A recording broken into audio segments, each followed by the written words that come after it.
तो समझ रही हूँ। हाँ। जे बनावल उपगले नु होई,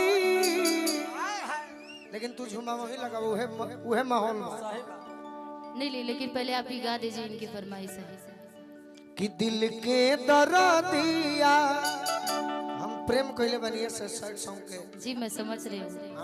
आई एम समझिंग योर फीलिंग। तुम क्या जानोगे प्रेम क्या होता है? हाँ सही बात है, मैं नहीं समझ सकती लेकिन दर्द समझ रही हूँ। हाँ दर्द हमारे समझ आपकी दोस्त हूँ ना, आपसे ज्यादा आपका दर्द मैं और कौन समझेगा मेरे से ज्यादा। ये तो अभी बहुत बच्ची है। नहीं बच्ची नहीं हूँ लेकिन लव के मामले में बहुत कच्ची हूँ। दोस्त हो ना? हाँ बिल्कुल। हमारे दर्दिया खींच के नहीं खुले। कैसे खींची? कि दिल के दर्दिया हरदिया नहारी कोरी मोहब्बत